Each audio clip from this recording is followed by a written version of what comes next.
তো বন্ধুরা, দেখতে দেখতে কখন যে চাষটা শিখে গেলাম বুঝতেই পারিনি। ছোটবেলা থেকে স্কুল যেতাম, স্কুল থেকে এসে মাঠে যেতাম, মাঠে খেলা করতাম, আবার আসতাম, খেলাধুলা করেই কিন্তু দিনটা কাটিয়ে দিতাম।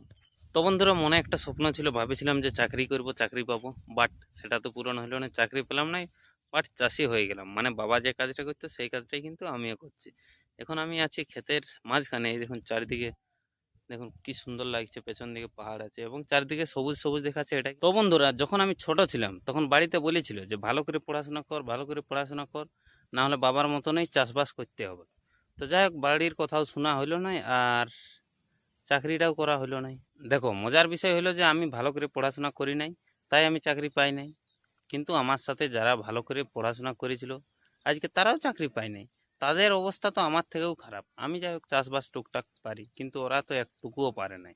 তো যাই হোক বন্ধুরা, চাষিরা চাষবাস করে বলে দেশের প্রত্যেকটা মানুষ কিন্তু খাবার পায়।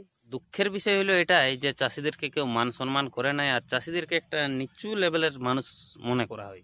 মানে চাষিরাকে দেহাতি মনে করা হয়, চাষিরাকে মূর্খ মনে করা হয়, বোকা মনে করা হয়। অ্যাকচুয়ালি যদি দেখা যায় তো চাষিরা মূর্খ নয়, চাষিরা হচ্ছে সাদা সিধা মানুষ। মানে মানুষকে বিশ্বাস করে, মানুষের কাছে বিশ্বাসঘাতক করে নাই।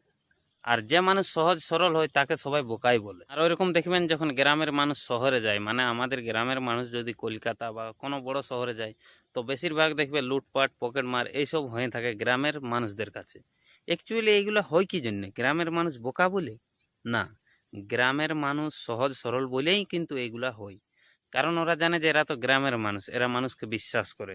আর সেই বিশ্বাসটা ওরা কিন্তু বিশ্বাসঘাতক করে। মানে মানুষ কি ভাবে, যে এই তো মিষ্টি মিষ্টি যখন মুখে কথা শুনে তো ভাবে যে এরা হয়তো আমাদের নিজেদের মতনই এক আপনজন কেউ।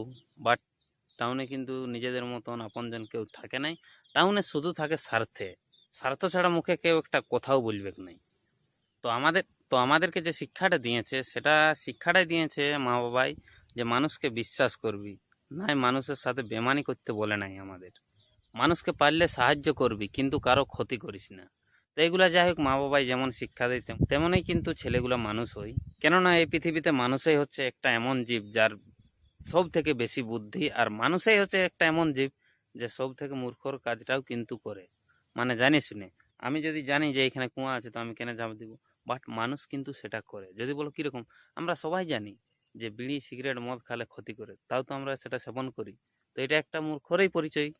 তো বন্ধুরা, এই যে আমরা চাষবাস, চাষিরা চাষবাস করে, চাষবাসে কিন্তু কোনো প্রফিট নাই। তো এখানে কেউ বলতে পারে তাহলে তুই চাষ করছিস কেন? ভাই, আমার চাষ করার মন নাই, ঘরের লোক গাল দেয় বলেই আমি আসি। আর চাষিরা হচ্ছে সহজ সরল সিধা মানুষ। মানে পড়াশোনা অত করা থাকে নাই, যার কারণে কিন্তু চাষিরা কোনোদিন আন্দোলন করতে পারে নাই। আর এই আন্দোলন না করার কারণে কিন্তু চাষিরা আজ এই নিচ লেভেলেই আছে। দেখো, যে যেটা তৈরি করে, যে জন কাজটা করে, তারা কিন্তু নিজের নিজের একটা রেট থাকে।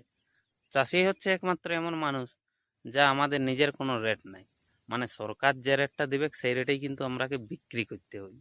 বাকি যতগুলো কোম্পানি আছে বলো, এমনি বলো, সবার কিন্তু নিজের নিজের রেট আছে। কিছু কিছু কোম্পানি তো এমনও আছে যে আমাদের কাছ থেকে চালটা কিনছে, আর সেই চালটাকে কি পালিশ টালিশ করে, সেটা আরও একটা কোনো কিছু নাম দিয়ে দেয়, সেই চালটাও কিন্তু ফিক্স রেট থাকে, ও আর কমে কিন্তু সেই চালটা পাওয়া যাবে না।